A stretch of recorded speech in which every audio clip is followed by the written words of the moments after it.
श्री बेली चंद्रवंशी जी से निवेदन करूंगा कि आप भी पुष्पहार से महाराज श्री का स्वागत कर आशीर्वाद प्राप्त करें।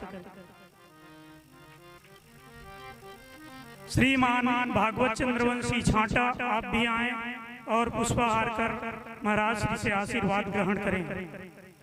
श्री गंगूराम पटेल बोरला, श्री भगत राम पटेल मिनमिनिया, श्री बिच्छीराम चंद्रवंशी खड़ौदा, श्री महेंद्र जी ग्राम मुड़पार राजनांदगांव से हैं, जिन्होंने अभी अभी नांदगांव में बहुत अच्छा आयोजन करवाए थे, हनुमत महायज्ञ। आप भी आए और महाराज श्री का माल्यार्पण कर आशीर्वाद प्राप्त करें।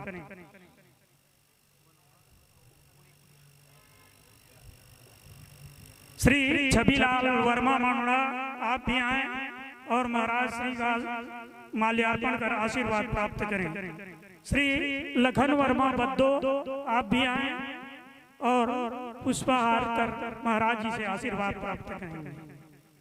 श्री कन्हैया राम वर्मा खुर्सीबार, श्री रामोतार वर्मा बैयरसरी, श्री नंदराम धुर्वे बैयरसरी, श्री पुनीत वर्मा बैयरसरी, आप भी आए और आकर माल्यार्पण कर आशीर्वाद प्राप्त करें।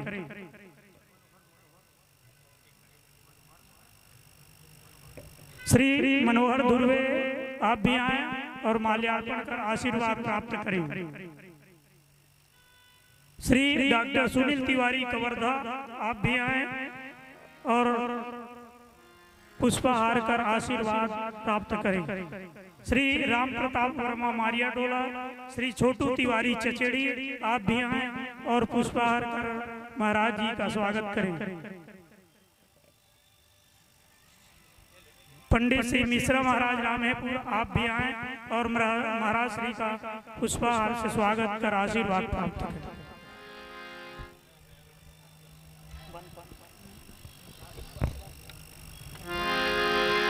भैया अरुण प्रसाद शर्मा जी से निवेदन करूंगा कि महाराज श्री का स्वागत कर आशीर्वाद प्राप्त करें।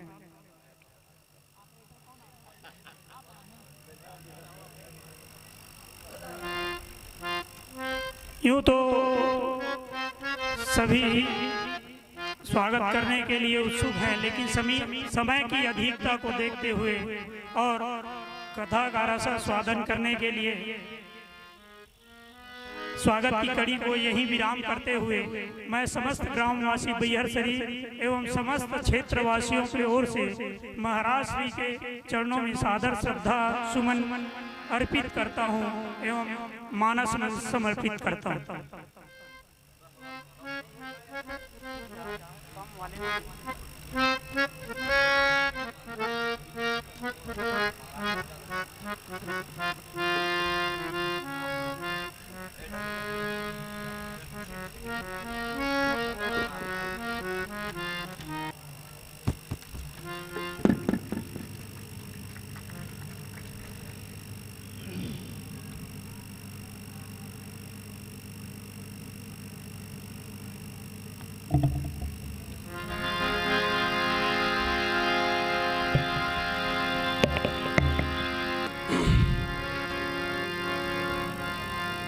नमः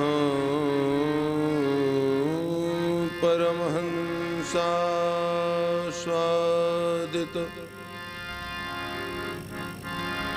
शरण कमल चिन्मकरंदाय भक्त जनमानस निवासाय श्री रामचंद्राय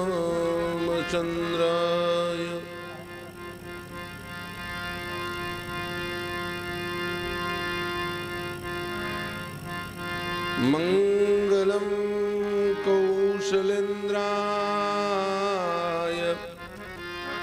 महनीय गुणाधये चक्रवर्ती तनूजाय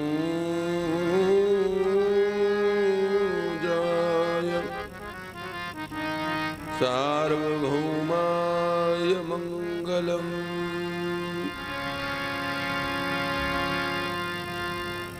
प्रहलाद नारद पराशर पुंडरीक व्यासाम्बरीश शुक शौनक भीष्म दाल्भ्याम रुकमांगदार्जुन वशिष्ठ विभीषणादिं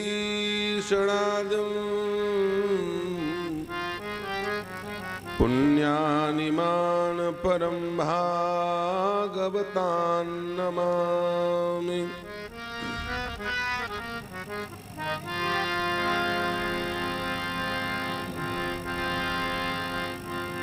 यत्र यत्र रघुनाथ कीर्तनं तत्र तत्र कृतमस्तकाञ्जलिं बाष्पवारि परिपूर्णलोचनं मारुतिं नमत राक्षसान्तकम्।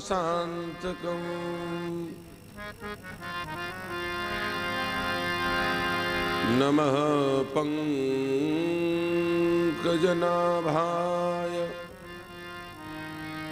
नमः पंकजमालिने नमः पंकजनेत्राय नमः पंकजाग्रये।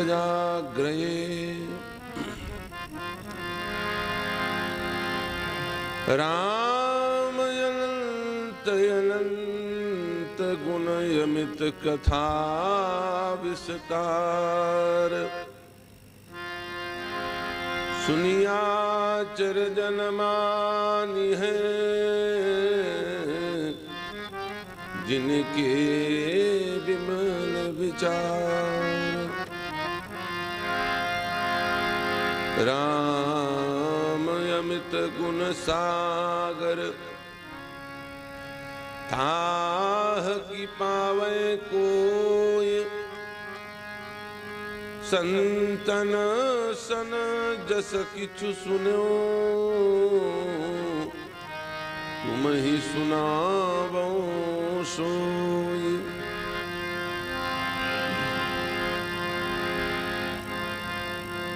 राम नाम नर केसरी कनक कपिसु कलकाल।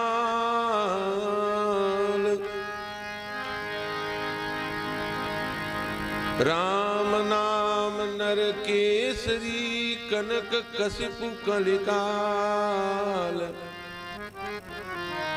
जापक जन प्रहलाद जिमि पाले सुर दल सुरसाल।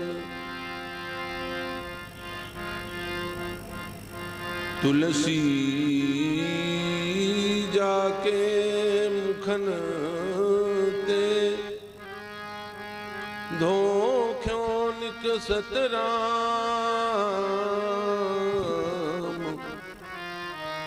वाके पग की पान ही मोरे तन को चाम।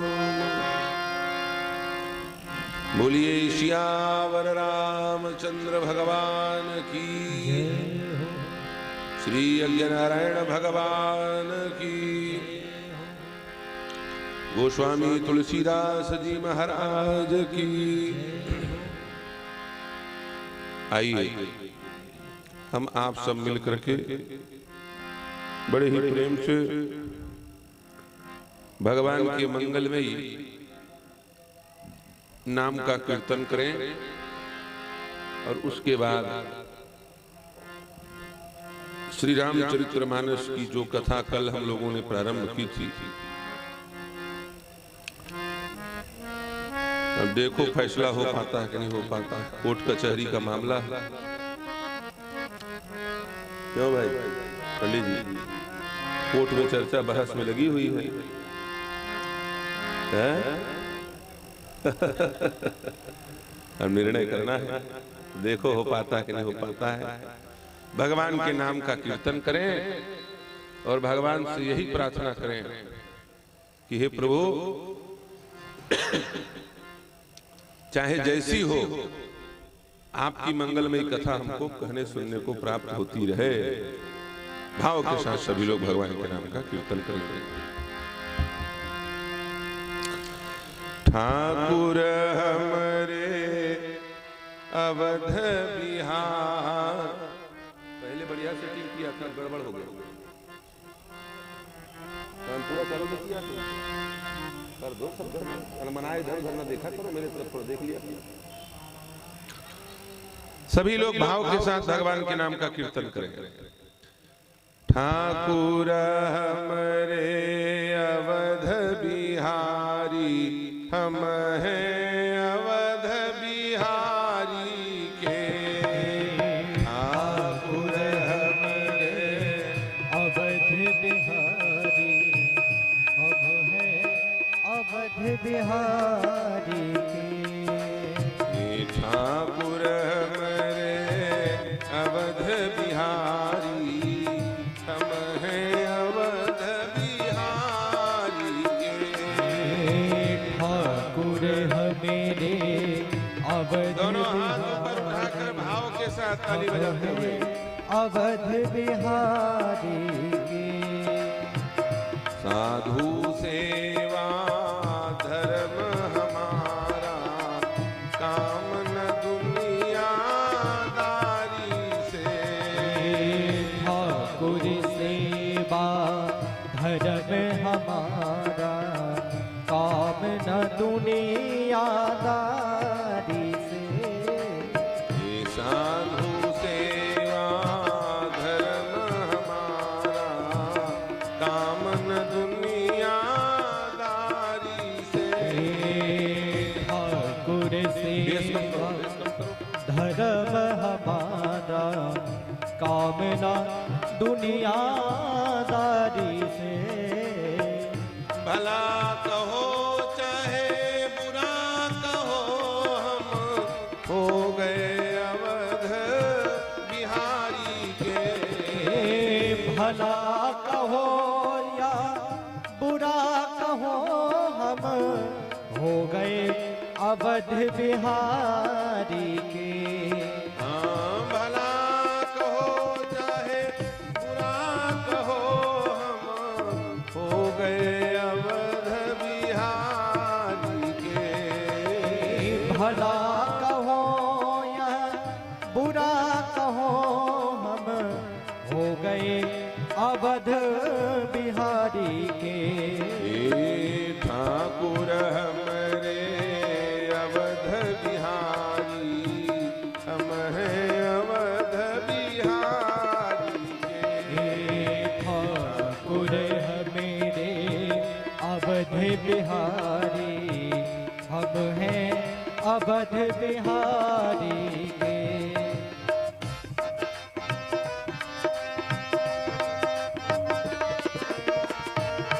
सभी लोग दोनों हाथ ऊपर उठाकर भाव के साथ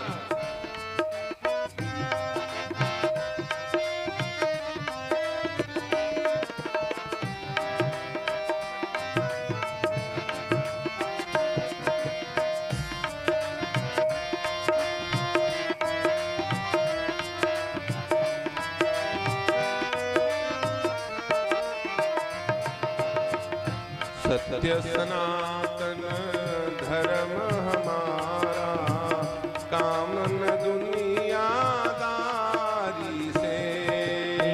सत्य सनातन धर्म हमारा, काम न दुनियादारी से। दुनियादारी भूल गए हम, होकर अवध बिहारी के। ओ दुनियादारी भूल गए हम, होकर अवध बिहारी के। हाँ, ठाकुर हमरे अवध बिहारी, हम हैं अवध बिहारी के। ठाकुर हमेरे अवध बिहारी, हम हैं अवध बिहारी के। हाँ, साधु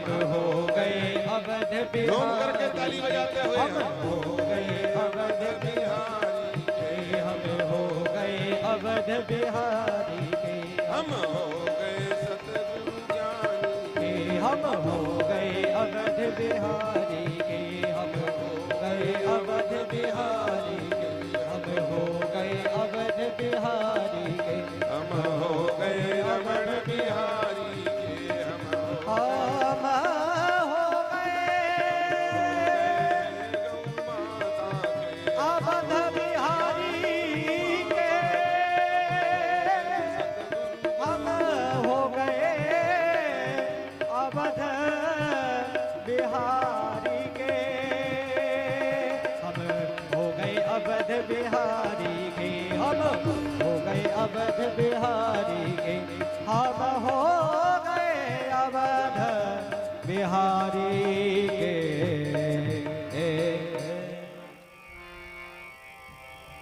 कल तो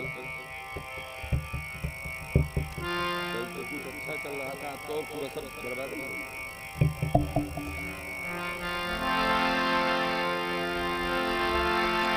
असंख्य गुणगण निलय तड़ित विनंदक दुति दामिनी लज्जित स्वरूप माधुरी संपन्न असंख्य अचिंत्य अनंत परमानंद सुधा सिंधु भगवान श्री रामचंद्र के मंगलमयी पादार बिंदों में अनंत कोटि प्रणिपात निवेदित करते हुए लक्ष्मी नारायण यज्ञ लक्ष्मी नारायण भगवान के श्री चरणों में अनंत कोटि प्रणिपात निवेदित करते हुए इस दिव्य ग्राम बैहरसरी के समस्त भगवत कथानुरागी धर्मानुरागी यज्ञानुरागी भगवत भक्तवृंद जिन्होंने अपनी गाढ़ी कमाई के अंश को एकत्रित करके इस दिव्य भव्य नव्य महायज्ञ को समायोजित किया है। मंचस्थ समस्त ब्राह्मण देवता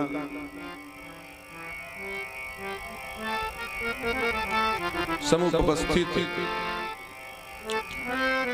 हमारे प्रिय पंडित श्री गणेश तिवारी जी भोरम देव शक्कर फैक्ट्री के अध्यक्ष भेली राम चंद्रवंशी जी मंत्री चंद्रवंशी जी समुपस्थित समस्त भगवत कथा रस रसिक सुधीय जन भक्तिमती माताएं बोड़ला से पधारे हुए पंडित जी हैं तो पंडित जी लेकिन काम गुप्ता जी का करते हैं।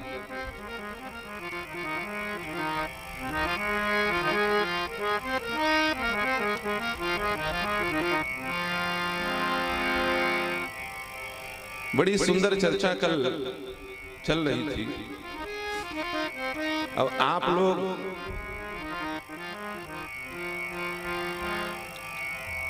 बड़े गंभीर विषय को श्रवण कर रहे थे। रहने दो, भी कथा सुनने आया है, शांति से।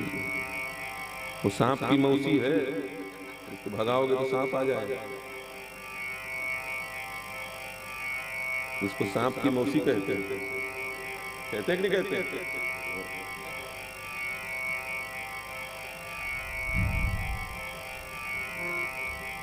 भगवान को गांव प्रिय है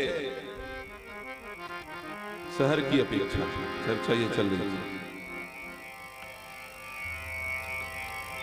राम जी शहर छोड़ के जा रहे हैं, लेकिन गांव को स्वीकार कर रहे हैं। शहर को छोड़ा लेकिन गांव को नहीं छोड़ा। राम राज्य जब भी आएगा शहरों के द्वारा नहीं, गांव के द्वारा आएगा। कहां के द्वारा आएगा? गांव के द्वारा। इसलिए जो लोग शहर को और विकसित और विकसित और विकसित बनाने के चक्कर में, विकास करने के चक्कर में लगे हैं, वो बहुत भारी भ्रम में हैं शहरों के विकास से राम राज्य नहीं आ सकता कभी भी। जब भी राम राज्य आएगा तो गांव के विकास, और मैं बात बता दूं आपको, विकास के द्वारा राम राज्य कभी नहीं आ सकता। विकास के द्वारा राम राज्य आना होता तो लंका जैसा विकसित स्मार्ट सिटी आज तक कहीं पर बन नहीं पाया। सोने की लंका, सोने की सड़क।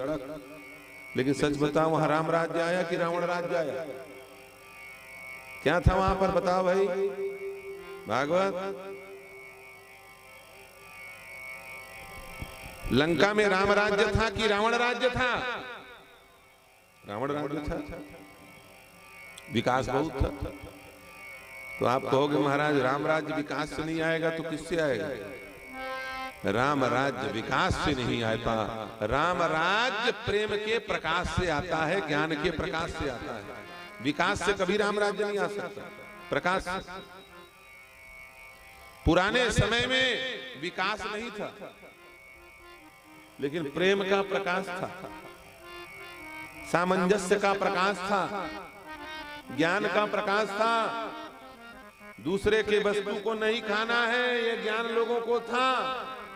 आजकल दूसरे के ही छीन करके खाना है, ये हो गया, अंधकार हो गया। अब अंधकार में राम राज्य कहां से आवे?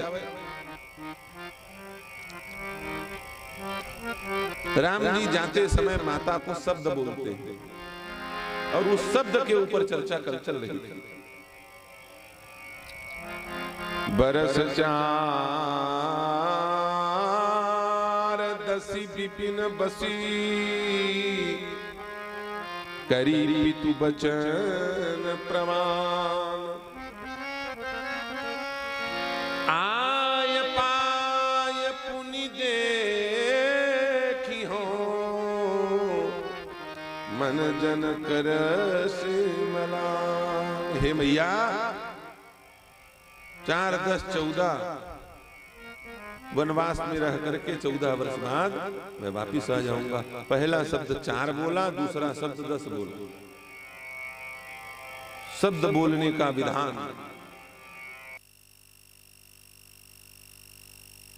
कैसी होनी चाहिए, वाल्मीकि रामायण में बताया गया। राम जी की जैसे बोलो। सब लोगों को बोलना भी नहीं आता, सब लोगों को बोलना नहीं आता है। कई लोग उल्टा पुल्टा बोल डालते हैं। बड़े भारी माइंडेड विद्वान लोग भी बोलना नहीं जानते, कुछ का कुछ बोल डालते हैं। बोलना कैसा है, वाणी कैसी होनी चाहिए, ये शब्द ही आपको मनुष्य बनाता है। ये राम जी से सीखो। 9 प्रकार के गुण हैं शब्द के। कम बोलो, ज्यादा बोल के समझाओगे कोई मतलब नहीं। कम बोल के समझाओ। दूसरा, बोले बोलते समय वाणी को मीठी बोलो, ये दूसरा लक्षण। कम बोलो, ज्यादा अर्थ वाला। मीठी वाणी बोलो, सार्थक शब्द बोलो, निरर्थक शब्दों का प्रयोग मत करो। 1.5 घंटा प्रवचन किए, 1 मिनट की बात रही, क्या मतलब हुआ? निरर्थक शब्द नहीं, सार्थक शब्द बोलो। गंभीर शब्द बोलो, पहले शब्द बोलो। जब कोई आवे तो उसका अभिवादन पहले करो। ये मत इंतजार करो अभिमानी बन करके कि नहीं हमको नमस्ते कहेगा तब हम नमस्ते कहेंगे। ये राम जी का सिद्धांत नहीं। राम जी को कोई प्रणाम बाद में करे, राम जी पहले उनको जैसी आराम कर लेते थे, अभिवादन कर लेते थे। ये राम जी का सिद्धांत है। तब राम राज्य आएगा। ये नहीं कि हमको प्रणाम करें तब हम अभिवादन करें। ये सब राम जी के शब्द हैं वाल्मीकि रामायण में। भगवान के शब्द की लोग प्रतीक्षा करते हैं भगवान कब बोलेंगे। कई लोग ऐसे हैं जिनकी लोग प्रतीक्षा करते हैं कब चुप हो जाए, है कि नहीं? परेशान रहते, अरे काहे को बैठ जाते हैं, रोज मंच में बैठ जाते हैं, भगवान जाने खोपड़ी खराब करते हैं, इधर उधर की बात करते हैं। क्यों परेशान होते हैं? नहीं होते। कई लोग ऐसे होते हैं जिसकी वाणी लोग सुनना नहीं चाहते, और कई ऐसे होते हैं जिनके लोग सुनने के लिए तरसते हैं, कब बोले, कुछ तो बोल दे। अरे कुछ ना बोले तो खांसे ही खखार दे, कम से कम सुन तो ले इनकी वाणी। यह है वाणी का गुण। शब्द व्यक्ति को निंदित बनाता है और शब्द व्यक्ति को वंदित बनाता है। कोई कितना भी बड़ा गुणवान, बलवान, धनवान क्यों ना हो, यदि शब्द गलत बोल गया तो उसकी निंदा होगी। दशरथ जी महाराज की निंदा हो रही है, किसके द्वारा? बोले इनके बेटों के द्वारा। दो दो बेटे बुराई कर रहे हैं, एक जिंदा में एक मरने पे।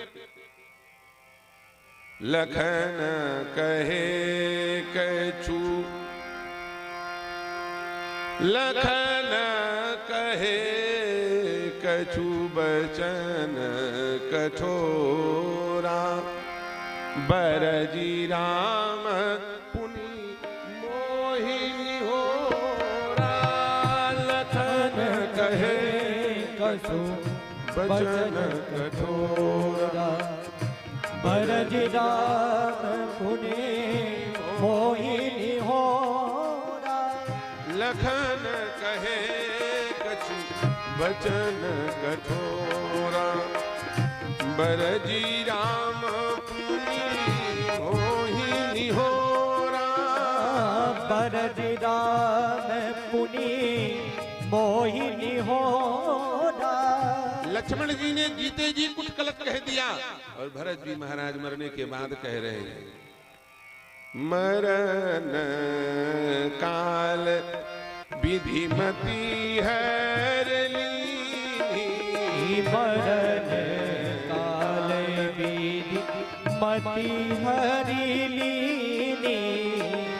भूप प्रतीत तोर कीनी कीनी।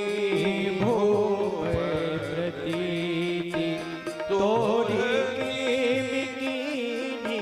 प्यारे ब्रह्मा जी घबरा गए, हमारी नौकरी न चली जाए, फालतू केस में न फंस जाएं।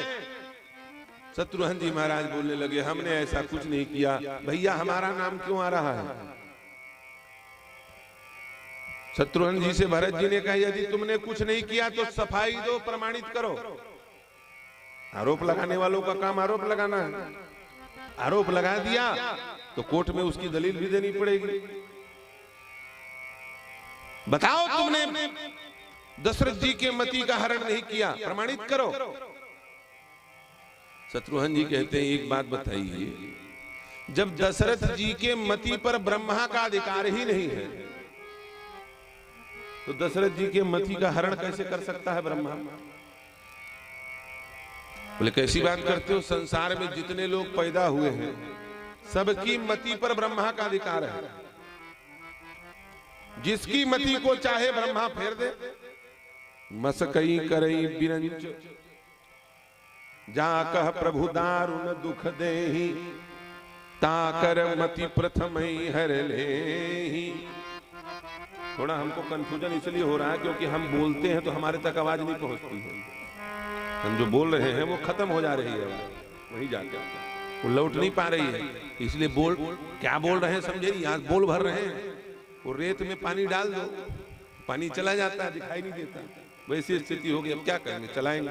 ये तो तबीयत गड़बड़, थोड़ा इधर उधर लगातार यात्राएं करते हुए शरीर थोड़ा वैसा हो गया है। अब आवाज अब उतना ताकत से तो बोल नहीं पा, बोल रहे हैं तो जैसी आराम हो जा रहा है। सुधारने के लिए जो आए हैं वो भी बेचारा हड़बड़ा गया है, भगवान जाने कैसे। वैसे तो बड़ा अच्छा आदमी है ये, लेकिन सेटिंग नहीं कर पा रहा है, आवाज आ ही नहीं रही है यहाँ पे। जाकर प्रभु दारुण दुख देई, ताकर मति प्रथम ही हर ले। जिसको दारुण दुख भगवान देना चाहते हैं उसकी मति का हरण कर लिया जाता है। कौन करता है? ब्रह्मा। ब्रह्मा ने बनाया है मनुष्य। तो जितने जीव हैं सबके मति पर ब्रह्मा का अधिकार है। तो क्या दशरथ के मति पर ब्रह्मा का अधिकार नहीं था?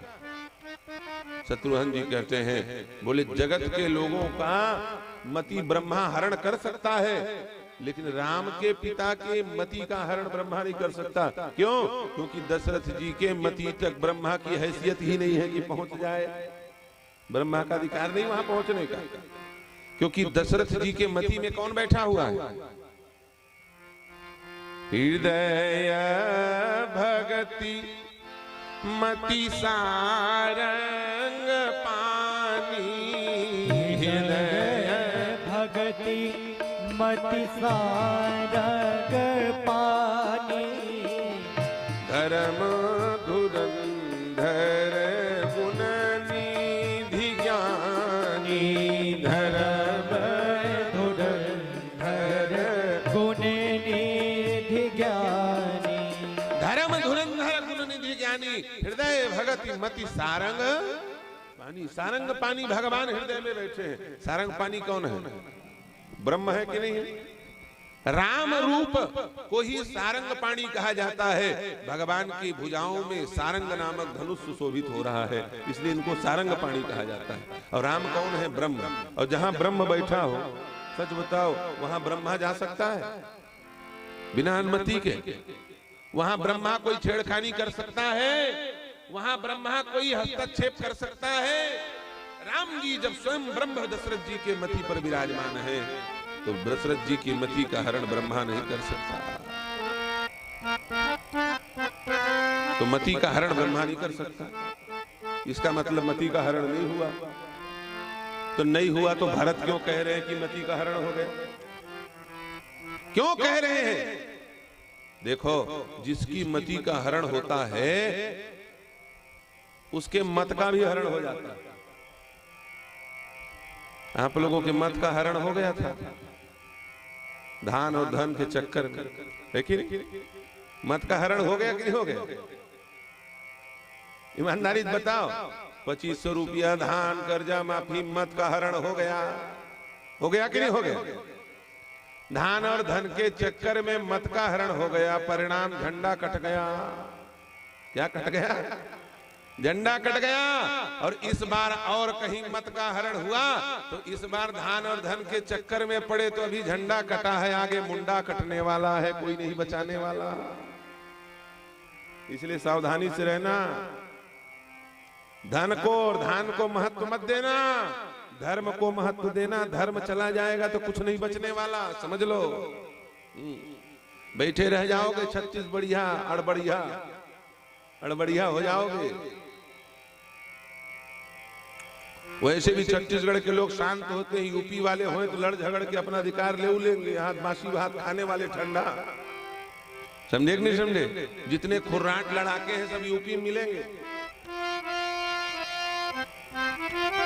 इसलिए जिसकी मति का हरण होता है उसके मत का भी हरण हो जाता है, और उसका मत किधर जाएगा पता नहीं चलता। क्या बोलेगा क्या नहीं बोलेगा बिना सोचे विचारे कुछ नहीं, क्योंकि मति का हरण हो गया। उसकी भाषा भी बदल जाती है, वो आए बाएं साए कुछ भी बोलना शुरू कर देता है। और दशरथ जी महाराज के मृत्यु के समय का स्टेटमेंट देखिए। दशरथ जी की भाषा बदल गई है। धर्म धुरंधर गुण निधि ज्ञानी दशरथ, इतना बड़ा विद्वान दशरथ मृत्यु के समय उटपुटांग भाषा बोल रहे हैं। गुरु जी ने क्या कहा था? दशरथ, यदि राम को राजा बनाना है तो ज्यादा समय की प्रतीक्षा मत करो। मैं जो कर रहा हूं वो करो, मैं जो कह रहा हूं वो करो।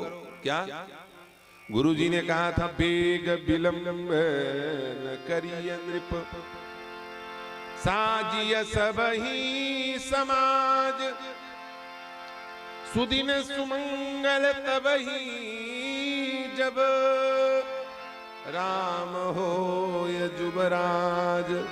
बेग विलंब, अभी इसी वक्त राम को राजा बना दो। बेग का मतलब तत्काल। जैसे किसी को पानी प्यास लगी हो, जल्दी पानी लाओ। हाँ हाँ 1 घंटा बाद ला रहा हूं, कोई बोलेगा तो जैसे आराम ना हो जाए। जल्दी लाओ का मतलब अभी लाओ, 1 घंटा बाद लाओगे क्या मतलब होगा? बेग का मतलब तत्काल होता है, उसमें फिर और समय की गुंजाइश नहीं, अभी इसी वक्त। और दशरथ जी महाराज कह रहे हैं क्या? काल ही देव राम जुबराजू, ये गुरुजी आपकी बात मैं समझ गया, कल राम को राजा बनाऊंगा। सच बताओ, ये गुरु की आज्ञा की अवहेलना है कि नहीं? गुरुजी कह रहे हैं अभी, हाँ हाँ कल करेंगे। गुरुजी कोई बात कहें और तुम ज्यादा ओवर कॉन्फिडेंस में अपना सलाह देने लग जाओ तो भी गड़बड़ है, समझ लिए रहना। समझे कि नहीं समझे? जब गुरुजी किसी विषय पर बुद्धि लगा रहे हो तो चेला को कर्म करना चाहिए, बुद्धि नहीं लगाना चाहिए। हाँ, वो ना लगा रहे हो तो अपनी बुद्धि लगा। दशरथ जी महाराज को वशिष्ठ जी ने कहा अभी इसी वक्त राम को राजा बनाया जाए, और दशरथ जी ने कल पर छोड़ दिया। वशिष्ठ जी ने कहा काल ही देव राम जुबराजू। वशिष्ठ जी ने कहा बेटा तेरा वचन अब बिल्कुल सत्य होगा, क्योंकि तेरे मुंह से काल बोल रहा है, काल ही देव। काल ही का मतलब कल नहीं, तेरा काल ही राम को राजा बनाएगा। जब तू मर जाएगा तब राम राजा बनेगा, क्योंकि तू गुरु की बात नहीं समझ रहा है।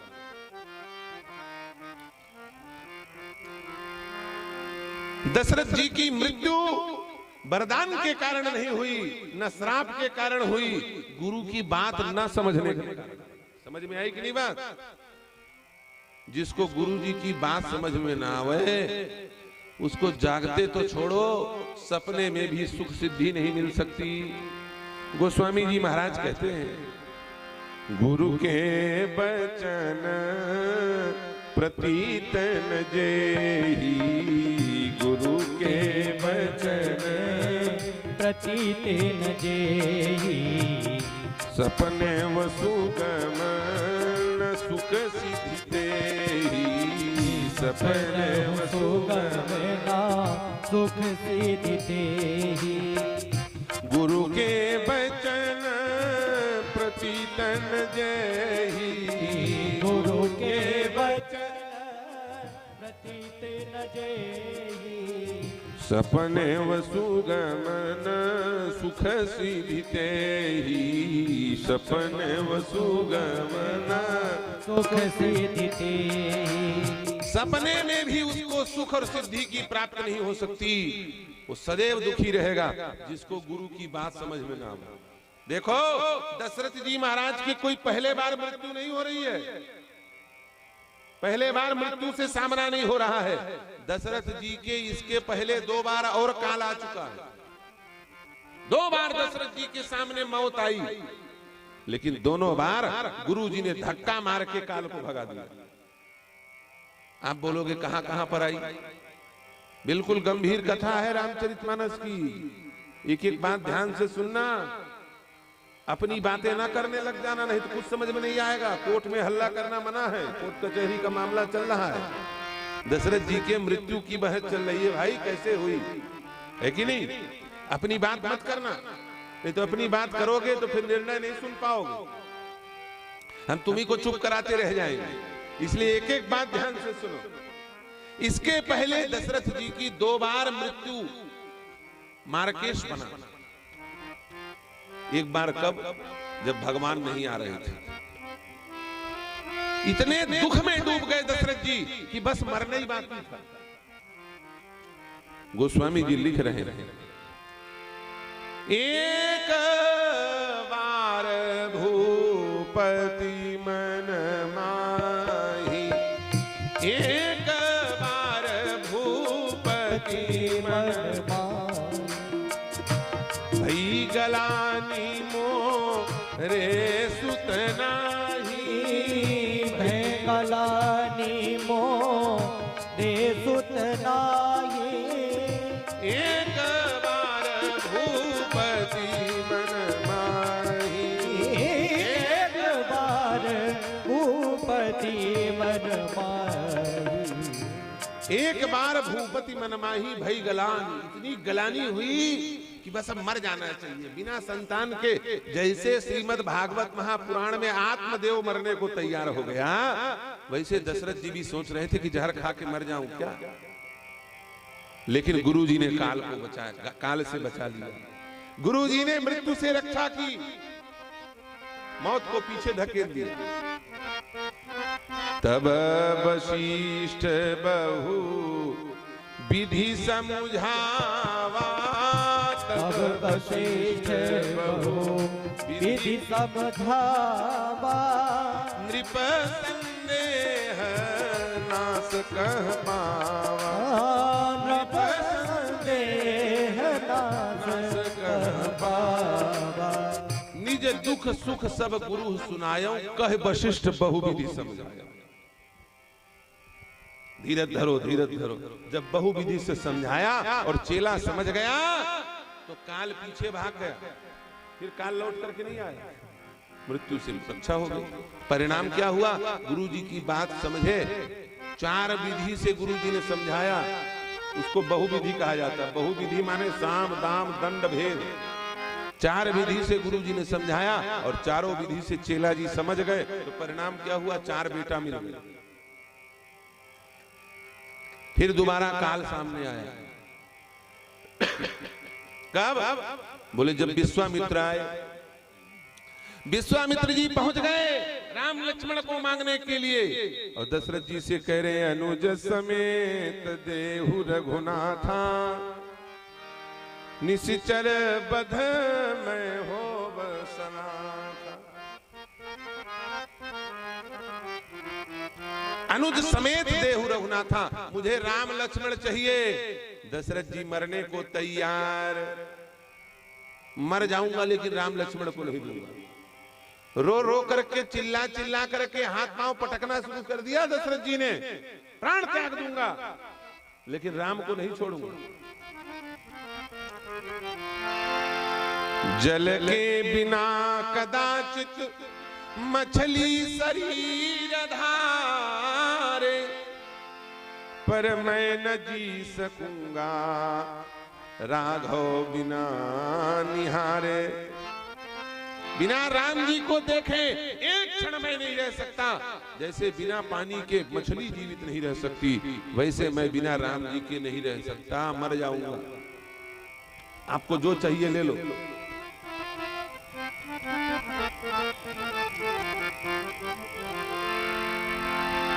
मांगऊ भूमि धेनु धन को सा, शर्वस आज देहु सहरोसा।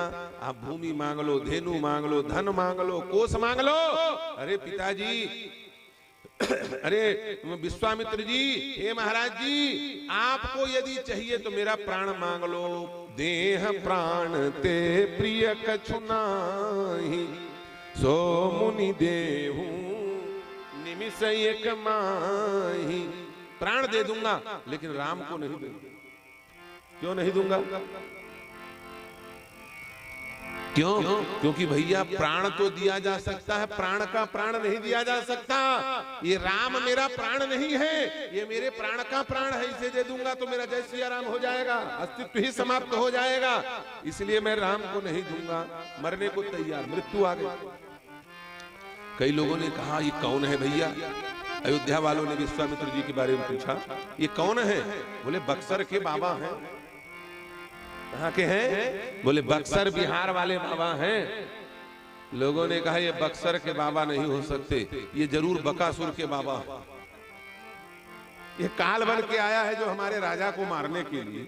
बताओ, हमारा राजा मरने को तैयार हो गया इसके आते ही। ये है कौन? लोगों ने कहा रे ये वही है जो अयोध्या के राजाओं को भिखारी बना के धर देता है। इसके पहले हरिश्चंद्र के जमाने में आया था, अब रामचंद्र के जमाने में आया है। बोले तब तो बंठईधार है, अब कौन बचावे? बोले बचाने वाला केवल एक है। विधि के विधान को परिवर्तित करने की क्षमता केवल और केवल वशिष्ठ जी के अंदर है। यदि वो कुछ बोलेंगे तब राजा बचेगा, नहीं तो आज राजा जय सिया राम है, आज राजा खत्म हो जाएगा, नहीं बचेगा। वशिष्ठ जी महाराज बोल पड़े, तब वशिष्ठ बहुविधि समुझावा, नृप संदेह नास कह पावा। वशिष्ठ जी ने फिर बहुविधि समझाया। परिणाम क्या हुआ? बोले पहले बहुविधि समझाया तो 4 बेटा आए थे, अब बहुविधि समझाया तो 4 बहुएं आ गई।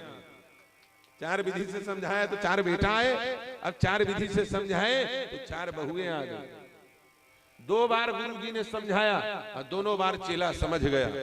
परिणाम कुछ न कुछ आया, कुछ गया नहीं अपने जेब से। लेकिन बोले तीसरे बार गुरु जी ने समझाया और चेले को समझ में नहीं आया तो कुछ आया नहीं, राम भी गया और प्राण भी गया, चला गया। राम भी गया और प्राण भी गया। यह है गुरु जी की बात।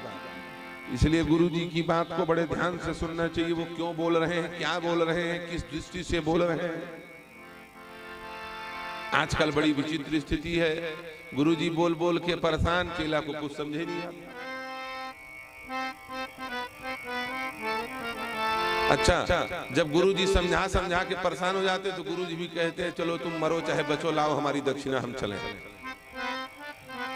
गुरु जी कहते दक्षिणा दे भाई, तू जैसा होना हो सो होगा, हमको तुम्हारे से ज्यादा लेना देना नहीं है। और बड़ी विचित्र स्थिति है, लोभी गुरुवर दम्भी चेला, दोनों नरक में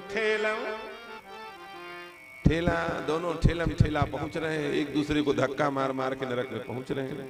ऐसे गुरु जी हैं, ऐसे चेला हैं, ऐसे लोगों की भरमार। लेकिन दशरथ जैसा शिष्य जब भाषा नहीं समझा तब बड़ी विचित्र स्थिति उत्पन्न हुई। क्या बोले, सदैव सार्थक शब्द बोलने वाले दशरथ की मति बिगड़ गई, गुरु की बात नहीं समझा। यही से भरत जी ने समझ लिया कि हमारे पिताजी की मति बिगड़ गई। इसलिए भरत जी कह रहे, मरण काल विधि मति है लीनी, भूप प्रति तोर किनी। गुरु की बात नहीं समझे, ये पहले मति हरण का कारण। और दूसरा बोले, जिसकी मति हरण हो जाती है वो कुछ भी बोलता है। एक जगह कथा चल रही थी, भारी भीड़ थी, जैसे यहाँ इससे ज्यादा बड़ा पंडाल था, बहुत भारी भीड़, 9 दिन तक कथा हुई। आखिरी में सब लोग बोले कि महाराज जी आते हैं, उधर पीछे गेट से निकल जाते हैं, हम लोग सब प्रणाम करेंगे। तो बड़ी भारी भीड़ लगी, सब खड़े होकर के प्रणाम करने लगे। एक सबसे पीछे व्यक्ति था, वो दूर से चिल्ला रहा है, गुरुजी गुरुजी, सबसे पीछे से चिल्ला रहा है, गुरुजी गुरुजी। हमने कहा बड़ा भक्त आदमी है और भीड़ में उसको आगे बढ़ने का मौका न मिले। तो हमने कहा कि बेचारा ज्यादा भक्त है, लगता है बहुत भाव विभोर हो गया है। हमने कहा भाई ये जो हाथ उठा के गुरुजी बोल रहा है, इसको आने दो जरा मंच में हमारे तक। तो लोगों ने माइक में जब कहा तो रास्ता दे दिया, सीधे चलाया और सीधे आकर के उसने प्रणाम किया, गुरुजी प्रणाम। हमको प्रणाम किया, ऐसे पैर छू। हमने कहा खुश रहो, उसने कहा तुम भी खुश रहो, तुम भी खुश रहो। हमने कहा क्या हो गया? उसने कहा बगल वाले संचालक ने बोले महाराज इसको इसीलिए रोक रहे थे, शराब पिया, इसके मति का हरण हो गया। आप भोले भाले महात्मा समझे नहीं, इसको ऊपर बुला लिया। अब ले आप ही को आशीर्वाद दे के जा रहा है, ले इसका आशीर्वाद है। ये है मति हरण वाले का। क्या पता क्या बोल दे, कोई ठिकाना है? क्या बोले क्या करे कोई ठिकाना समझ में नहीं आता, जिसकी मति का हरण हो जाए। दशरथ जी महाराज सदैव नपातुला शब्द बोलने वाले, जो भाषा इन्होंने संत के सामने बोला, जो भाषा इन्होंने गुरु के सामने बोला, वही भाषा पत्नी के सामने बोलने लग गए। देखो पत्नी के सामने कौन सा शब्द बोलना है और गुरु के सामने कौन सा शब्द बोलना है, ये समझ करके व्यवहार करो। गुरु के सामने कोई भी बात छिपाओ मत, बिना छिपाए पूरी बात बोलो तो कल्याण होगा। और पत्नी से कहीं बिना छिपाए बोल दिया तो जैसी आराम हो जाओ। कुछ ना कुछ छिपा के बोलो, पूरी बात खोल मत देना, नहीं तो सीताराम सीताराम। समझ गए कि नहीं समझ? ये शास्त्र सिद्धांत है। पूरी बात मत बताओ, जितना उनके कैपेसिटी हो, दिमाग की क्षमता हो, उतना ही बताओ। ओवरलोड करोगे तो गाड़ी बहक जाएगी, इधर से उधर हो जाएगी। इसीलिए नपे संसार में जैसे मिलो वैसा दांव वैसा पांव पसारो, लेकिन गुरु जी के पास जाओ तो पूरा हृदय खोल करके रख दो, वहां पर कुछ छिपाने की आवश्यकता नहीं है। दशरथ जी महाराज विश्वामित्र के सामने जो भाषा बोल रहे थे वही भाषा आज कैकेयी के सामने बोलने लगे। दशरथ जी के सामने क्या बोल रहे थे? दशरथ जी विश्वामित्र के सामने क्या बोल रहे थे? मांगहु भूमि धेनु धन कोसा, सर्वसयाज देहु सहरोसा। देह प्राण ते प्रिय कछु नाहि, सो मुनि देहु निमिष एक माहि। देह दे दूंगा, प्राण दे दूंगा, जो मांगोगे वो दे दूंगा। ये दशरथ जी महाराज का वचन था, और वही भाषा कैकेयी के सामने बोलने लग गए। यह है शब्द का नियंत्रण, दुरुपयोग। संत के सामने जो बोलना चाहिए वो भाषा दूसरे जगह नहीं बोलना चाहिए। संत को एक फालतू छाप कोई गांजा पीने वाला आया, उसको भी परम पूजनी कह दिया, और संत आए उसको भी परम पूजनी कह दिया। ये गलत बात है। समझ गए कि नहीं समझ गए? जब दोनों परम पूजनीय हैं तो कौन परम पूजनीय है ये निर्णय करो। चोर को भी प्रणाम कर लिया, पुलिस को भी प्रणाम कर लिया, कैसे बनेगा काम? चोर को भी इनाम मिला, पुलिस को भी इनाम मिला, कैसे बनेगा काम? इसलिए देश काल परिस्थिति के अनुसार व्यवहार करना चाहिए। संत के सामने जो व्यवहार भाषा का प्रयोग करना चाहिए वो संसार में नहीं करना चाहिए। दशरथ जी महाराज जो भाषा विश्वामित्र से बोले वही भाषा कैकेयी से बोल रहे, हूँ बहु मिलान करो। यहाँ तो लिखा पढ़ा चलता है ना, कोर्ट में कहते हैं 100 बका 1 लिखा बराबर होता। 100 मुंह से बोलो वो नहीं माना जाएगा, 1 लिखा माना जाएगा, है कि नहीं? तुलसीदास जी महाराज लिख रहे हैं क्या? प्रिया प्राण सूत सरबस मोरे, प्रिया प्राण सूत सर्वस मोरे। परिजन प्रजा सकल बस तोरे, परिजन प्रजा सकल बस तोरे। प्रिया प्राण सुत सर्वस मोरे, प्रिया प्राण सुत सर्वस तोरे। परिजन प्रजा सकल बस तोरे, परिजन प्रजा सकल बस तोरे। हे प्रिया मेरा प्राण तेरा है। सच बताओ, प्राण किसी का हो सकता है क्या? देखो यह तन किसी का भी हो सकता है। माँ पेट में रखती है 9 महीने तक, माँ बोलती है मेरा है, पिता बोलता है मेरा है, मेरे द्वारा उत्पन्न हुआ है। बड़े हो गए तो पत्नी कब्जा कर लेती है, बोले न तुम्हारा मेरा है, ला भगो चलो घर से। उसने कब्जा कर लिया इस तन का, बोले मेरा है। उसका काम निकल गया, वो बोलती चलो तुम अब जाओ साधु बनो भगो। बेटा बोलता है मेरा है, उसको ऊपर चढ़ना है कंधे में तो वो बोलता है मेरा है। बेटी बोलती है मेरी है। और कुत्ता एक तो बैठा हुआ है वो भी बोलता है मेरा। ये मरेगा बढ़िया खाऊंगा, रबड़ी जैसे, है कि नहीं? कौवा देखता है तो बड़ा खुश होता है, ये शरीर मेरा है मैं खाऊंगा। एक राजकुमारी छत के ऊपर चढ़ करके श्रृंगार कर रही थी, और 16 श्रृंगार करके जब तैयार हुई वो, तो नीम के पेड़ के ऊपर एक कौवा बैठा था। वो कौवा खटर पटर नीम की लकड़ी में अपना चोंच मांजने लगा। नीचे घाघ कवि बैठे थे, वो पशु पक्षियों की भाषा समझते थे। घाघ ने कहा क्यों भाई कौवा, आज बड़ी लार टपक रही है, बड़े चोंच को संभाल रहे हो, क्या बात है? कुछ टेस्टी चीज मिलने वाला है क्या खाने के लिए? कौवा कहता है बोले जैसे आप लोगों को रसमलाई देख करके लार टपकती है, वैसे हमको ये शरीर देख करके लार टपक रहा है। हमारे लिए ही रसमलाई अभी मर जाएगी तो सबसे पहले आप खाऊंगा मैं।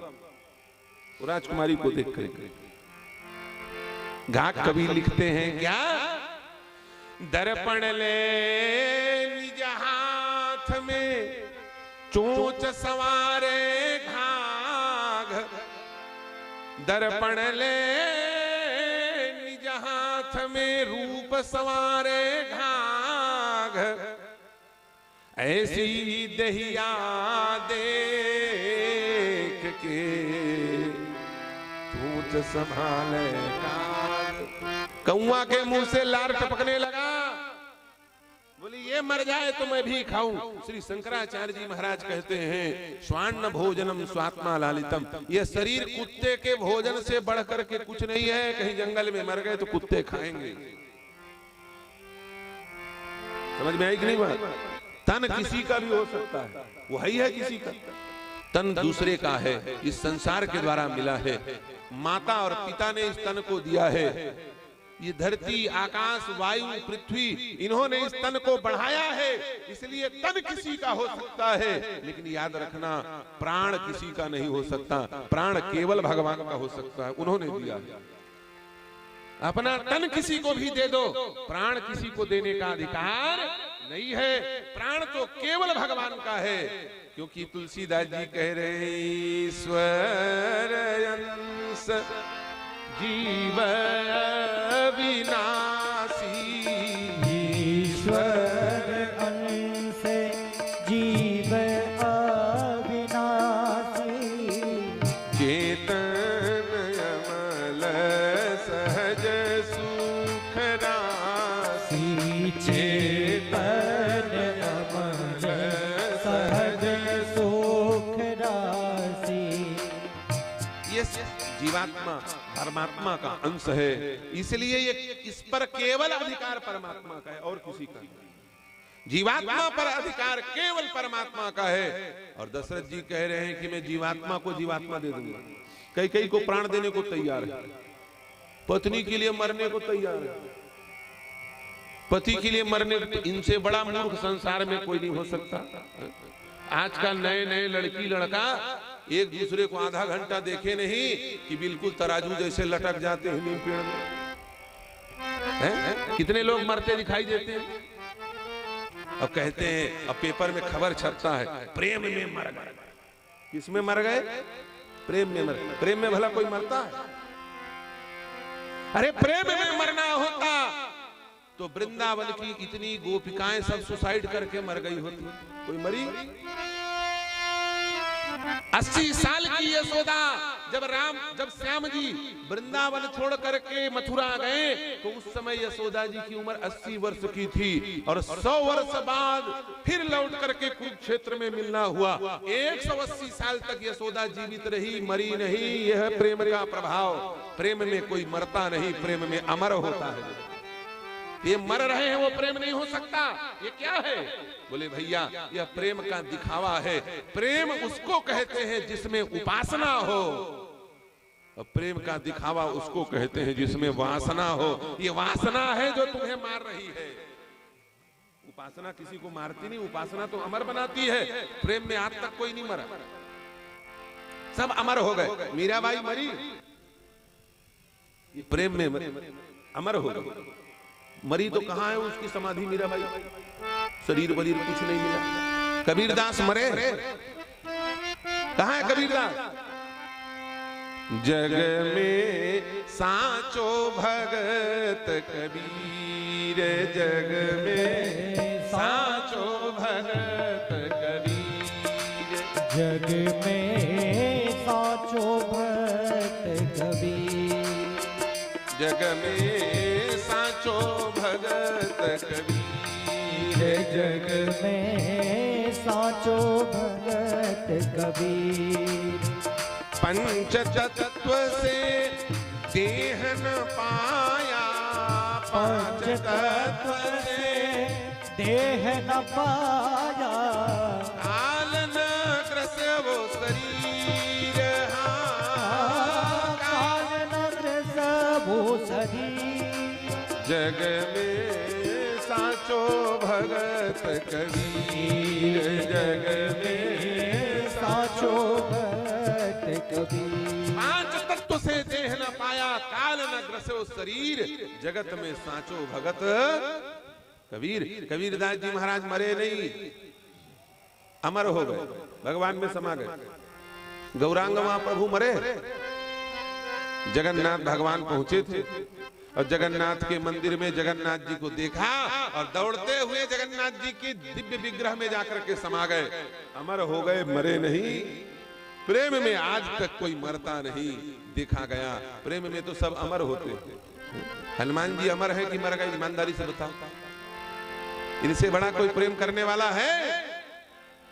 सुमीर पवन सुत पावन नामो, सुमीर पवन सुत पावन नामो, अपने बस करी राखे रामो, अपने बस कर राखे रामो, अपने बस करी राखे राम। अरे स्वयं भगवान को अपने बसीभूत कर लिया। जिसके बसीभूत सारी दुनिया है, हनुमान जी ने उसको अपना बसीभूत बना लिया, अपने बस में कर लिया। और लोग गाना गाते हैं, दुनिया चले न श्री राम के बिना और राम जी चले ना हनुमान के बिना। गाना गाते हैं नहीं गाते हैं? ये किसकी महिमा है? ये प्रेम की महिमा है। और सच बताओ, हनुमान जी मरते हैं क्या? कितनी उम्र है हनुमान जी की जानते हो?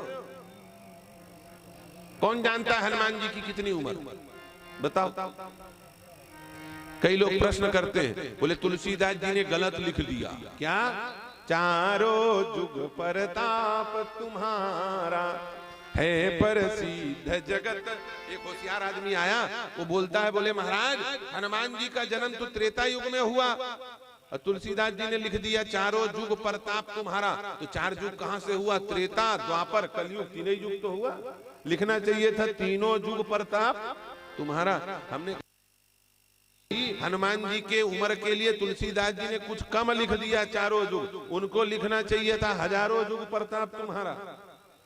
तुमको हनुमान जी का डेट ऑफ बर्थ पता ही नहीं है, कब हनुमान जी का जन्म हुआ।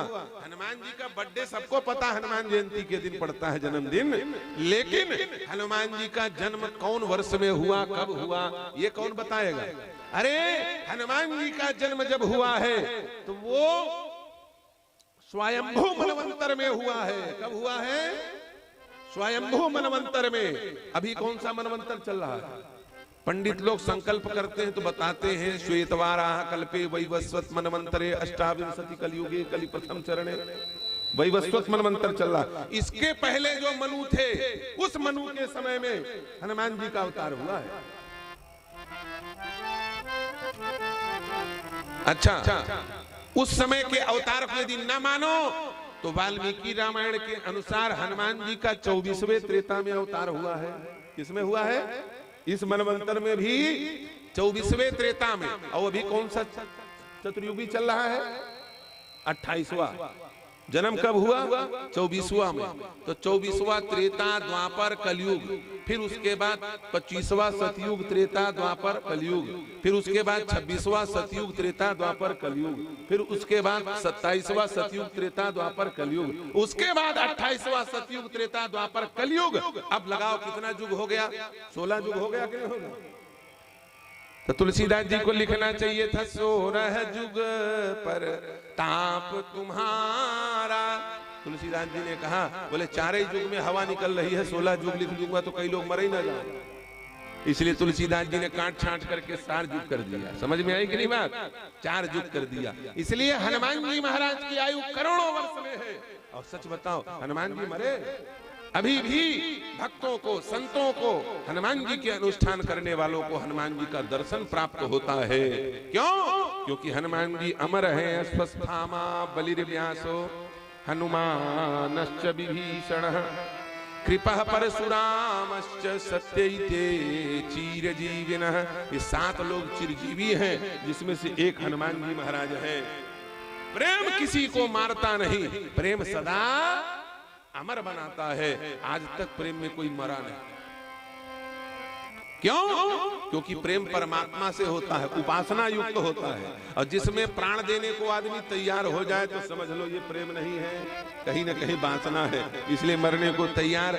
दशरथ जी महाराज कहते हैं, प्रिया प्राण सुत सर्वस मोरे, प्रिया प्राण सुत सर्वस तोरे, परिजन प्रजा सकल बस तोरे, परिजन प्रजा सकल बस तोरे, परिजन प्रजा सकल बस तोरे, प्रिया प्राण सुत सर्वस मोरे। हे प्रिया, ये प्राण वैसे तो परमात्मा का है, लेकिन आज मैं तेरे लिए मैं देने को तैयार हूं।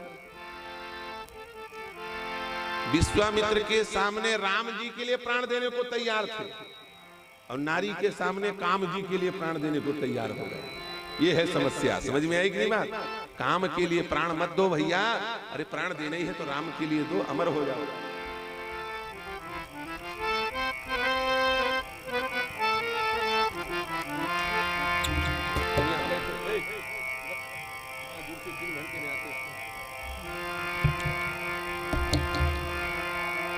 जो भाषा विश्वामित्र के सामने बोला, जस का तस वही बोला, और महा अनीतिपूर्ण शब्द हो गया ये। भरत जी को इसी बात पर संदेह हो गया कि हमारे पिताजी के मति का हरण हो गया, तभी ऐसा बोले। देखो, ये रघुवंश के राजा हैं, सूर्यवंश के राजा, और सूर्यवंश के जो राजा हैं वो अपना प्राण दे देंगे, लेकिन अपने प्रजा का प्राण देने को कभी तैयार नहीं होंगे। खुद मर जाएं, लेकिन अपनी प्रजा को मरवाएंगे नहीं।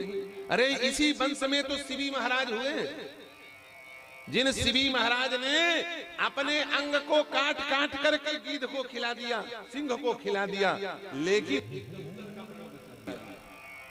शिवी दधीचि हरिचंद नरेशा, ये इस वंश के राजा हैं जो अपने आप को देने को तैयार हो जाए, लेकिन अपने प्रजा का संरक्षण करें। ये उस वंश के राजा, और उस वंश का राजा आज क्या बोल रहा है पत्नी के लिए? प्रिया प्राण सुत सर्वस मोरे, परिजन प्रजा, ये पूरी की पूरी प्रजा तुम्हारी गुलाम बना दूंगा। ले बताओ, प्रजा को बेचने को तैयार हो जाए। अरे थोड़ी बहुत संपत्ति बेचाओ, ठीक है, नेता बने हो, मुख्यमंत्री बने हो, प्रधानमंत्री बने हो, थोड़ा बहुत खा लो, ठीक है। नहीं नहीं, पूरी रजिस्ट्री करके आ गए भारत देश की अमेरिका में जाकर, तो जय सिया राम हो गया कि नहीं हो गया? इसको कोई राजा कहेगा? ये घोर अनीति है कि नहीं है?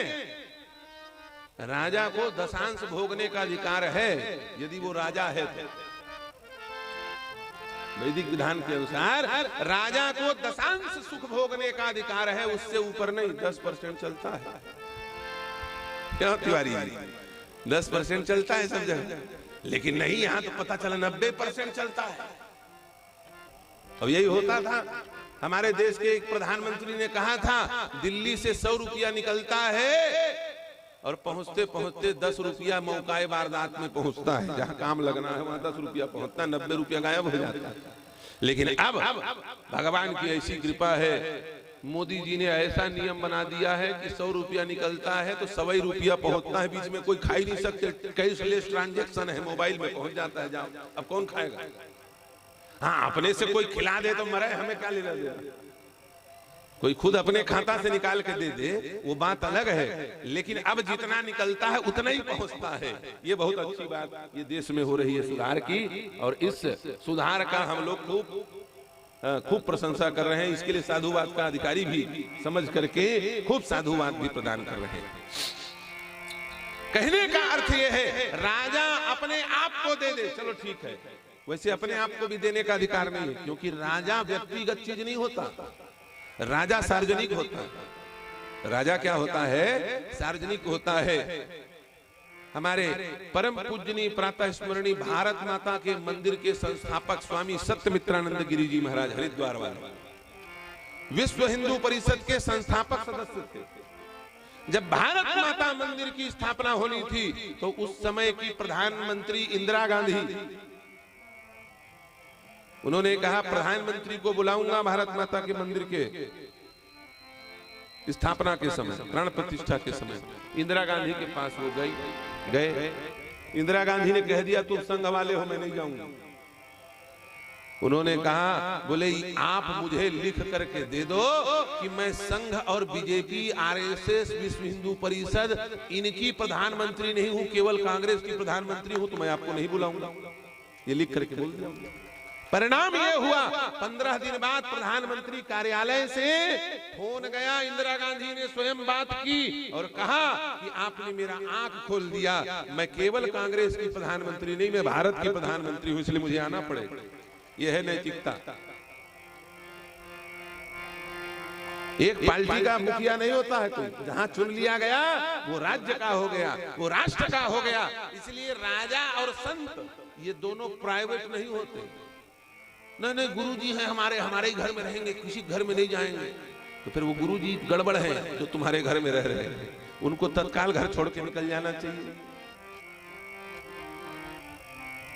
संत और सदगुरु, राजा और मुखिया ये कभी भी व्यक्तिगत नहीं होते, ये सार्वजनिक पब्लिक प्रॉपर्टी होते हैं।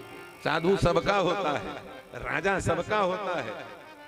और दशरथ जी महाराज अपने आप की रजिस्ट्री कर रहे हैं सार्वजनिक संपत्ति की। प्रिया प्राण सुत, मेरा प्राण ले लो। अच्छा, प्राण देने को तैयार तो ठीक, जीवात्मा को देने को तैयार ठीक, परमात्मा को बेचने का सौदा कर दिया। सूत कौन है? बोले राम।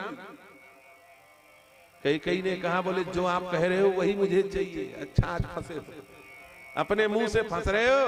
पहले तो वरदान दिया ही था कि 2 वरदान मांग लेना, लेकिन आज अपने मुंह से बता रहे हो कि क्या मांगो। प्रिया प्राण सुत। कई ने कहा इसके बाद मैं कुछ नहीं सुनूंगी, शुरू का 2 वाला ऑफर मेरे को अच्छा लगा, एक प्राण चाहिए और दूसरा सुत चाहिए। अपना प्राण दो और बेटा भी दो हमको, चलो मरो। ये गड़बड़ी होगी। संत के सामने जो भाषा बोलनी चाहिए वो भाषा संसार में नहीं बोलनी चाहिए। संसार में थोड़ा बहुत झूठ कपट नहीं करोगे तो बंठादार हो जाएगा। समझ में आई कि नहीं बात? बिना झूठ के संसार में काम नहीं चलने वाला। दुकानदार कपड़े का दुकान खोला और 50 रुपया का लाया और 50 रुपया में बेच दिया ईमानदारी में, तो जय सिया राम, मामला गड़बड़ हो जाएगा। उसको झूठ बोलना पड़ेगा। अरे 300 रुपया का चीज है लेकिन आपके लिए 200 में लगा रहा हूं और है 50 रुपया। आप हमारे पुराने ग्राहक हो इसलिए हम आपके लिए इतना लगा रहे हैं, बाकी तुम बगल वाले से पूछ लेना, 225 में दिया। ये है दुकानदार की भाषा। अब वो झूठ नहीं बोलेगा तो गड़बड़ हो जाएगा, उसका घर कैसे चलेगा। इसलिए संसार में जो भाषा बोलते हो बोलते रहो, लेकिन संतों के सामने निष्कपट भाषा का प्रयोग करो। दोनों जगह बराबरी किया माने दशरथ जी जैसे हाल हो जाएगा। प्रिया प्राण सुत सर्वस मोरे। प्रिया प्राण सुत और सर्वस। राजा का सब कुछ क्या होता है? राजा सबका होता है तो राजा का सब कुछ भी सबका होता है। एक बात समझ लो, यदि राजा सबका होता है तो राजा का सब कुछ भी, प्रधानमंत्री को जो गिफ्ट मिलता है ना वो प्रधानमंत्री घर में नहीं ले जाएंगे। समझ गए कि नहीं समझ गए? वो प्रधानमंत्री के आवास में राष्ट्रीय धरोहर के रूप में रखा जाएगा, या तो उसका नीलाम किया जाएगा, उस संपत्ति को कहीं पर लगाया जाएगा। वो प्राइवेट चीज नहीं होता है। जो चीज तुमने राजा को दिया वो राष्ट्र को दे दिया, इसलिए वो सार्वजनिक हो जाता है। प्रिया प्राण सुत सर्वस मोरे। परिजन अपने आप को देने को तैयार, परिजन को बेचने को तैयार। बोल रहे परिजन भी तुम्हारे हैं। परिजन प्रजा, अब तो और गड़बड़ी हो गई। प्रजा को कैकेयी के हाथ में छोड़ने को तैयार। अरे जनता ने राजा दशरथ को बनाया था, कैकेयी को थोड़ी बनाया था। मुख्यमंत्री की कुर्सी ऐसे थोड़ी होती है कि लालू यादव उतर गए राबड़ी देवी को बैठा है। तुम्हारे घर की संपत्ति है जो अपने भाई को अपने जगह में बांट के चले जाओगे, उतर के चले जाओगे, फिर जेल भोग के चले आए, फिर कुर्सी में बैठ के उतरो। ये नहीं होता। ये तो प्रजा के द्वारा चुना गया पद है, इसलिए जिसको दिया गया उसी को मिलेगा, उसको हस्तांतरित नहीं किया जा सकता। या तो सबके सलाह से विधि पूर्वक उसको हस्तांतरित किया जाएगा। और दशरथ जी ने किसी से सलाह नहीं लिया और डायरेक्ट कैकेयी को पावर सौंप रहे हैं। कह रहे प्रिया प्राण सुत सर्वस मोरे, मेरा सब कुछ तुम्हारा है। और इसके आगे जो बोला तो भरत जी ने बिल्कुल क्लियर कर दिया, ये तो पागलों की ही भाषा है। क्या बोले? इसके आगे तो और गड़बड़ कर दिया। कहू के ही रंग कही करहूं नरेश, कहू के ही रंग कही करहूं नरेश, कह के ही नृपहि निकासहूं देश, कहू के ही नृपहि निकासहूं देश, सकऊं तोर अरि अमरहूं मारी, सकहूं तोर अरि अमरहूं मारी, काह कीट बपुरे नर नारी, काह किरीट कपूरे नर नारी, सकऊं तोर अरि अमरहूं मारी, काह कीट बपुरे नर नारी। एक कई तेरे लिए मैं अमर को भी मार सकता हूं। जब अमर को मार दिया तो अमर कैसा हुआ? अमर मर गया तो फिर अमर कैसे हुआ? वो तो मर हो गया ना। अमर देवताओं को भी तुम्हारे लिए मैं मार सकता हूं। सच बताओ, ये पागलों की बात है कि नहीं? और दोबारा जो शब्द बोला ये तो और गड़बड़ हो गया। काह कीट बपुरे नर नारी, ये नर नारी सब कीड़े मकोड़े हैं। देवताओं को मार सकता हूं, तुम कहो तो पूरे अयोध्या के एक एक जनता का मर्डर कर दूंगा अभी इसी वक्त, सबको सूली पे लटकवा दूंगा। काह कीट बपुरे नर नारी, ये बताओ ये भाषा कैसी है? भरत जी महाराज ने कहा ये मति वाले व्यक्ति की भाषा नहीं है, ये दुर्मति वाले जिसके मति का हरण हो गया हो उसकी भाषा है। इसलिए भरत जी कहते हैं भूप प्रतीत तोर किमि कीन्ही, मरण काल विधि मति हरनी, भूप प्रतीति तोर किमि कीन्ही, मरण काल विधि मति हरनी। मति का हरण हो गया। ब्रह्मा जी ने कहा, शत्रुघ्न जी ने बोले भैया मैं तो कोटखरे में खड़ा हूं, मुझे तो निर्णय सुनाओ, मेरा क्या दोष? मेरा नाम आया, मुझे बाइज्जत बरी किया जाए। मैंने कहीं पर किसी प्रकार का ऐसा कार्य नहीं किया जिससे दशरथ जी के मति का हरण हो। क्यों? क्योंकि मेरी गति वहां है नहीं। हृदय भगति मति सारंग पानी, वहां सारंग पानी बैठे हैं, वहां मैं कैसे पहुंचूंगा? इसका मतलब जरूर सारंग पानी ने ही मति का हरण किया। मति का हरण तो हुआ है। किसने दशरथ जी के मति का हरण किया? जो हमेशा गुरु की बात समझने वाला, हमेशा गुरु के वचन को स्वीकार करने वाला। ऐसे दशरथ जी की भाषा बदल गई, इसका मतलब उनका मति हरण हुआ। और मति हरण किसी और ने नहीं किया, स्वयं राम जी ने किया है। किसने हरण किया है? राम जी ने। राम जी ने हरण किया। अब राम जी तो है नहीं यहाँ पर। राम जी ने हरण किया है दशरथ जी के मति का। अब ये प्रमाणित कैसे होए? तो जितने लोग दशरथ जी के मरण और राम जी के वनगमन में शामिल थे, सबको बुलाया गया। सबसे पहले नंबर की अभियुक्ताई कौन? मंथरा। मार मार करके मुख का दांत तोड़ दिया शत्रुघ्न जी महाराज। बोल किसके कहने पर ऐसा किया? तू लगे घसीटन धर धर झोटी, चोटी पकड़ करके ऐसा घसीटा, एक लात मारा खींच करके, हुमक लात तक कुबर मारा, पर मुंह भर मही करत, मुंह टूट गया, खून की धारा निकलने लगी। कुबर टूटे फूट कपारू। जब कुबर टूट गया तब मंथरा बोली, बोले सारी समस्या यही थी, ये मेरे कुबर में, ये मेरी कुबर में समस्या थी। बोले क्या समस्या थी? बोले मेरे अंदर जितना अज्ञान आया वो सारा का सारा अज्ञान यहीं से आया। मंथरा ने कहा महाराज शत्रुघ्न जी, मैं कोई अनपढ़ गंवार नहीं, पढ़ी लिखी महिला हूं, बड़े बड़े विद्वान मेरे जैसे नहीं बोल सकते। हाई क्वालिफाइड है मंथरा। हाँ, ऐसा थोड़ी है कि मंथरा अनपढ़ को कहा जाए, मंथरा बहुत पढ़ी लिखी है। वो जब चाहे किसी घर में घुस के घर फड़वा दे, बड़ी पढ़ी लिखी है मंथरा। आप कहोगे महाराज कहां लिखा है कि मंथरा पढ़ी लिखी है? अच्छा सच बताओ, बड़े से बड़े विद्वान को बुला लिया, हम कहते हैं शंकराचार्य जी को ले आओ और हाथ जोड़ के बोलो गुरुदेव हमको आज आप 1 घंटा के भीतर 100 सौतनों की कथा सुना दो। शास्त्र में 100 सौतों की कथा सुनाओ। सौतन की कथा होती ना, सौतों की कथा, 100 सौतों की कथा आप सुना दो।